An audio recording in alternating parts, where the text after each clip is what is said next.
ce solde était demandé en mariage. Oh. C'est jamais. De l'humour pour faire oublier les plaies, mais surtout un fort engagement au service de la population. Le personnel soignant ne s'octroie aucune trêve, même les jours de fête. Lorsque d'autres trinquent à la nouvelle année, eux veillent sur nos vies. On démarre avec un reportage exceptionnel en immersion aux urgences du CHPF. La communauté catholique fête 250 ans de foi et d'histoire en ce 1er janvier 2025. À Tautira, on célébrait le jubilé de la première messe donnée à Tahiti. Prière et joie collective pour démarrer cette année. Au citronné, boissons gazeuses ou encore poissons crus, à chacun son remède après une soirée alcoolisée.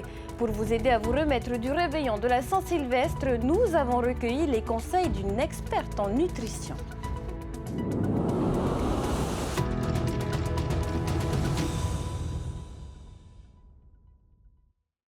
Bonsoir et bonne année 2025 à tous.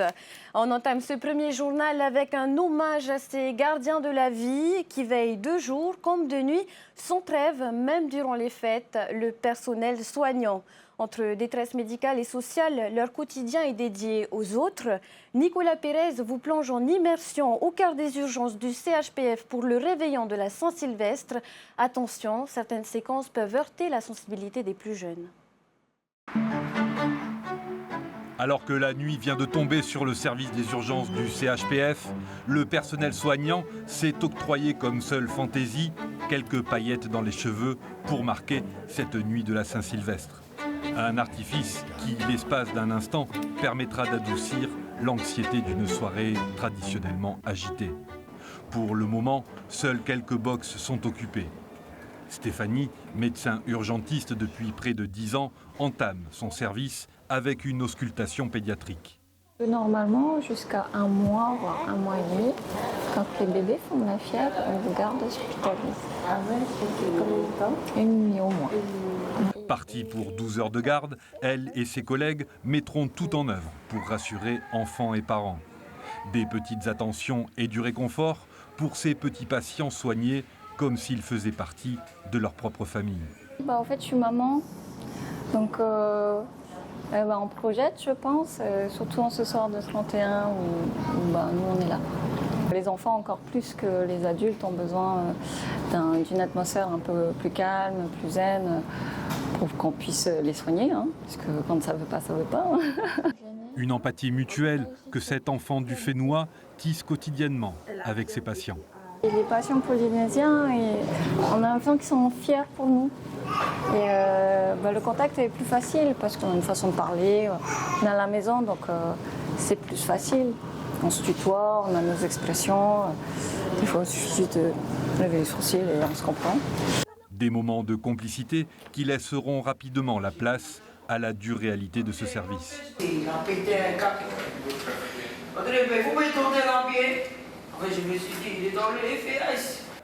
Cette patiente, escortée par la police nationale, est visiblement nerveuse et sera prise en charge par l'un des 9 médecins de garde. C'est une jeune dame qui est accompagnée par les services de police pour une rixe au domicile a priori, donc avec une plaie, peu hémorragique mais bon à explorer quand même. Donc, on va voir. Allez.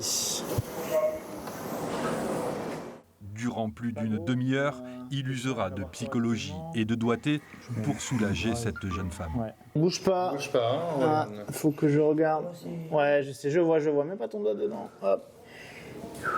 Ils sont emmenés par la police, il y a toujours un contexte traumatique.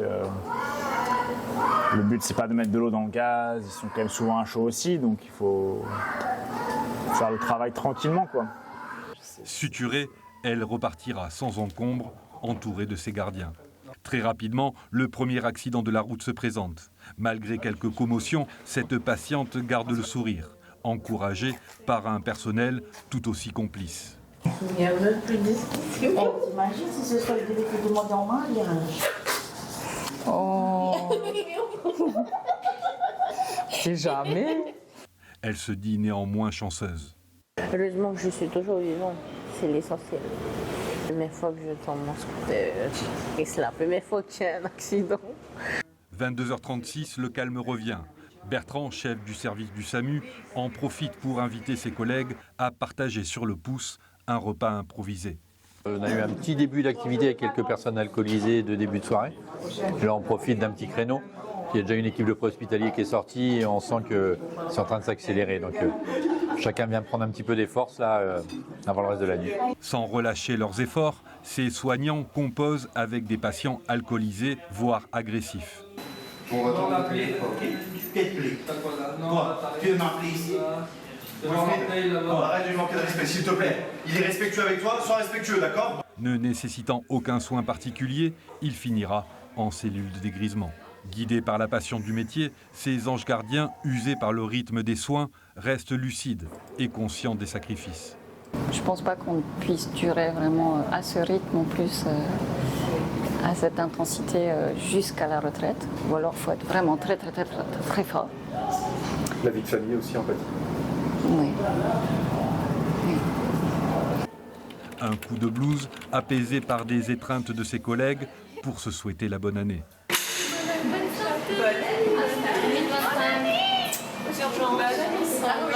Autre point névralgique du CHPF, l'unité de régulation. Ce centre d'appel permet de diriger au mieux patients et services de secours. C'est toi qui as estimé que ça t'allait pas ce traitement ou c'est le médecin qui a dit d'arrêter? C'est toi, hein? Une nuit maîtrisée qui s'est accélérée en fin de soirée. On est à 107 passages, ce qui n'est pas énorme, mais en fait, il y a 70% des passages, ils sont entre 2h du matin et 8h du matin. C'est qu'en gros, on a une activité très faible entre 8h du matin et 2h, et à partir de 2h, on a fait les 2 tiers de l'activité sur la fin de nuit. Si plusieurs patients gravement blessés sont à déplorer, aucun décès n'a été enregistré à cette heure. Un bilan donc satisfaisant, salué par des patients conscients de leur chance. Un bilan qui compte également un cas d'immolation d'un homme et d'une femme à Punaoya et celui d'un homme gravement blessé par une attaque de chien à Huahine. Les 3 individus ont été pris en charge par les services du CHPF. Ce 1er janvier 2025 n'est pas anodin pour la communauté catholique du Fénois. Ils étaient plus d'1 millier réunis ce matin à la presqu'île pour célébrer le jubilé de la première messe dite à Tahiti il y a plus de 2 siècles. Reportage de Rarahu Maha'a sur des images de Matai Horei. Nous sommes rassemblés en un seul peuple. Nous sommes rassemblés en un seul peuple qu'est l'Église, dont nous sommes les pierres vivantes. Il y a 250 ans, à cette même place, à Tautira, a été célébrée la première messe à la paroisse de Mariano Tejau par les premiers missionnaires espagnols. À cette heure, ce matin, près de 1000 fidèles ont pris part aux célébrations pleines de foi et de ferveur.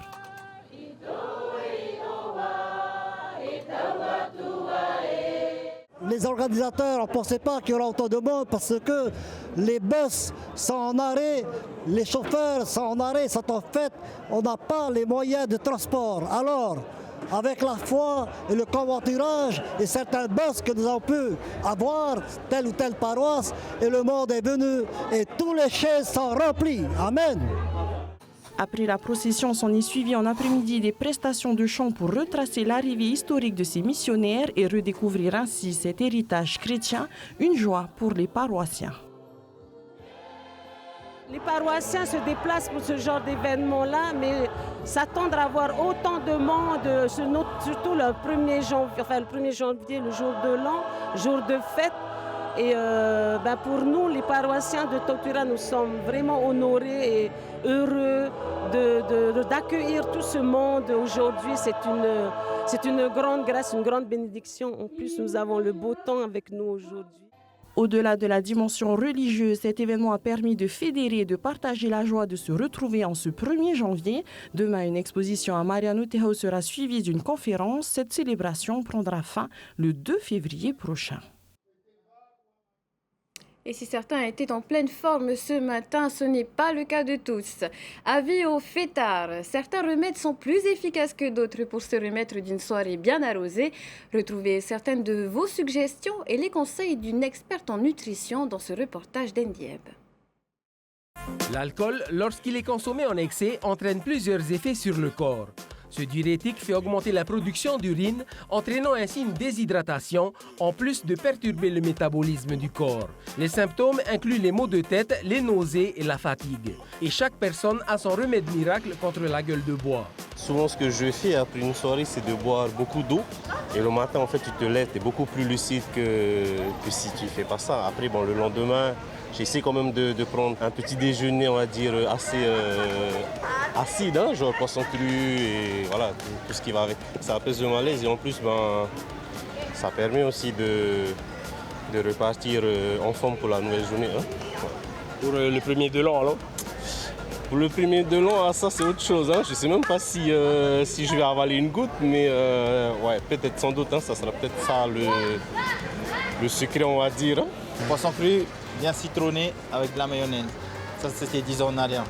Maintenant on évite, c'est mieux de ne pas boire. Bon, ça fait du bien, hein, mais avec le temps, tu vois que tes organes, ça change. Moi, personnellement, je pense faire du sport, hein. Faire du cardio, faire de la marche. Et puis, voilà, après ça passe tout seul. Hein. Après une bonne sieste, et puis voilà. Bien se reposer, dormir, ou sinon le lendemain matin, manger du poisson cru. Les produits acides, ça apaise un peu? Un petit peu, ou la citronnade et tout. Ou sinon Coca Sprite le lendemain. Ça marche aussi? Ça marche aussi. On reste beau? Un petit Doliprane et on est belle le lendemain. Et le fait de manger chez certaines personnes va apaiser les maux de ventre qui font que, après souvent avoir vomi, etc., ça va apaiser puisque l'estomac va arrêter d'être vide. Après, le citron va permettre une réhydratation et une basification du sang qui se sera acidifié avec l'alcool. Donc ça peut aider justement à détoxifier, etc. Donc le fait qu'on en mette dans le poisson cru ou qu'on en mette dans l'eau, ça va aider. Mais vraiment pour avoir tous les électrolytes nécessaires à une bonne réhydratation, le meilleur remède c'est vraiment l'eau de coco. Parce que en fait les maux de tête sont liés beaucoup à la déshydratation. Votre cerveau en fait n'est plus assez hydraté et du coup c'est pour ça qu'on a des douleurs comme ça. Des médicaments comme l'ibuprofène peuvent aider à soulager les maux de tête, mais il faut éviter le paracétamol car il peut être nocif pour le foie, surtout après avoir bu de l'alcool. La meilleure façon de prévenir une gueule de bois est de consommer de l'alcool avec modération, de boire beaucoup d'eau pour compenser la déshydratation et de s'assurer de bien manger avant ou pendant la consommation d'alcool. Arrêter la consommation d'alcool fait peut-être partie de vos résolutions pour 2025. Justement, Ndieb a parcouru le centre-ville à Papeete pour recueillir les vôtres. Regardez. Je n'ai pas vraiment réfléchi à mes résolutions. Peut-être explorer, découvrir, être ouvert d'esprit, savourer. J'espère que l'année sera bonne. Hein. Être aussi dans la promotion de la santé, c'est important. Non, pas faire du sport. Travailler et avancer la vie devant. Et avoir une nouvelle vie, qu'on soit heureux dans la nouvelle année. Merci beaucoup. Bonne fête. Beaucoup d'amour, voyez, hein, et beaucoup de vœux, hein, beaucoup d'argent aussi, hein, et beaucoup de travail aussi. Tant qu'on n'a pas de travail, il n'y a pas d'argent aussi. Hein, voilà. Et bonne année à vous tous et bonne fête. Bon, pas trop de sport, parce qu'avec le travail que je fais déjà du sport. Ouais, ça va. Technicien de surface. Ça va. Ça va sinon la famille? Oui, ça va très bien la famille. Ça va. Au réveillon, on travaille aussi le 31. Voilà, tout ça. Bonne année. Oui, allez, bonne année à tous.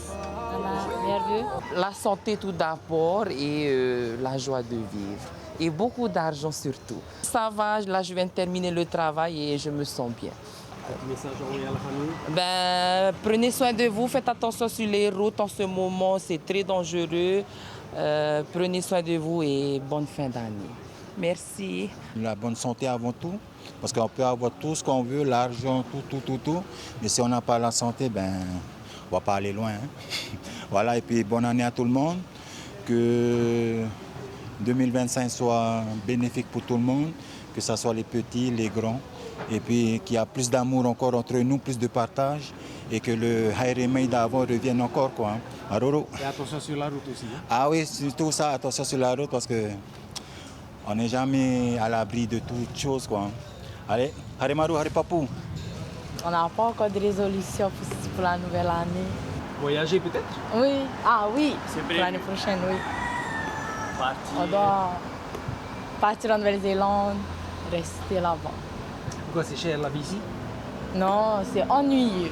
On n'a rien à faire ici. Faites attention sur la route. Il y a eu trop de morts sur les routes cette année. Arrêter de fumer et me mettre au régime. Voilà. Mais c'est tous les ans pareil, hein, mais c'est assez difficile. Hein. Et on va essayer cette année. On va essayer cette année. Voilà, se faire plaisir et puis par rapport au monde entier, je trouve qu'on n'est pas trop mal. Vaut mieux vivre ici à Tahiti qu'ailleurs, à mon avis. Bonne année. Bonne année à vous. Travailler plus, c'est possible. Et puis après, passer de bonnes fêtes. Et puis si on peut changer et puis évoluer un petit peu aussi dans le bon sens. Bonne fête aussi et une bonne année à tous. Et attention sur la route, attention avec l'alcool. Et voilà. Là, c'est calme. Espérons qu'on aura plus de clients pour les restaurants, les snacking. Voilà. Parce que là, les prix ont augmenté malgré que... la vie est difficile aujourd'hui. Voilà, c'est cela. Voilà. Hein? Faire la fête comme d'habitude et puis revenir au boulot en forme, en pleine forme. Voilà. Bonne année. Merci également et bonne année à tout le monde. Hein? Maruru TV. Une bonne santé et de meilleures conditions de travail font aussi partie de la top liste des résolutions Rarumat Ei. À Rayatea, Roni Moufat vous a tendu le micro. Reportage. Comme chaque année, le bien-être occupe la première place du classement des résolutions. C'est bien connu, le sport, c'est la santé. La santé, c'est primordial. S'il n'y a pas la santé, c'est difficile d'avoir le reste. Donc faire du sport, faire des choses qui permettent d'être heureux. Beaucoup de personnes meurent à cause de problèmes de santé et du coup, je pense que c'est important pour chacun. Garder la santé, garder la ligne et voilà. Cependant, sachez que si la perte de poids fait partie de vos résolutions, pratiquer du sport de manière excessive n'est pas la solution idéale. Les premiers conseils qu'on peut donner, c'est déjà de mettre ses chaussures et d'y aller. Déjà, de se confronter déjà à l'effort. Ensuite, le plus important, c'est qu'il s'amuse, qu'il trouve quelque chose qui lui plaît. S'il commence à être trop restreint dans l'effort, il va vite se décourager et laisser les choses passer. Il peut louper le train, quoi. Construire, partir en voyage, trouver un emploi, se marier, la liste des résolutions est longue. Et essayer peut-être d'arriver de plus en plus à faire un pain local avec des farines locales. Voilà, c'est mon projet, il est surtout là, quoi. J'ai envie de travailler avec les ressources locales, là. Normalement, tous les années, prévoit quelque chose. Hein. Mais pour cette année, je vais essayer de me laisser aller dans l'année. On verra ce qui se passera, quoi. Tout ce que j'espère, c'est que dans toutes les familles, que l'amour règne dans chaque foyer et que tout se passe bien dans la vie. Voilà. Les conditions de travail font également partie des priorités de certains. Notre souhait à nous pour 2025, c'est vraiment de travailler dans de bonnes conditions en espérant que les farés artisanaux qu'on a soient complètement rénovés, que les farines soient aux normes, que tout soit fait dans de bonnes conditions. Parce que sinon, c'est dur à travailler. Alors, 2025 sera-t-elle l'année des grandes résolutions ou des petits pas décisifs? Une chose est sûre, chacun avance à son rythme, mais tous partagent un objectif commun, transformer leurs rêves en réalité. En tout cas, je vous souhaite à tous meilleurs vœux pour 2025. Prenez soin de vous et bien sûr, bonne fête à tous. Et puis avant de se quitter, nous vous présentons le premier-né de cette année 2025, Oatea Tauatekina. Arrivé avec un peu d'avance, il est le deuxième enfant de la famille et le premier bébé à avoir montré le bout de son nez au centre hospitalier de Taoné. Il a fallu 3 heures de travail à sa maman pour mettre au monde ce petit bout de chou de 47 cm et 2 kg 635. Félicitations aux parents Heirani et Teremu et bon repos bien mérité à la maman. Et poursuivez la soirée sur TNTV et démarrer l'année avec le film Hook ou la revanche du capitaine Crochet, puis de l'aventure toujours avec le premier épisode des aventures de Percy Jackson, le voleur de foudre. Très belle soirée à tous, encore une très belle année 2025, à demain. Retrouvez ce journal en replay sur notre site internet et notre application mobile TNTV.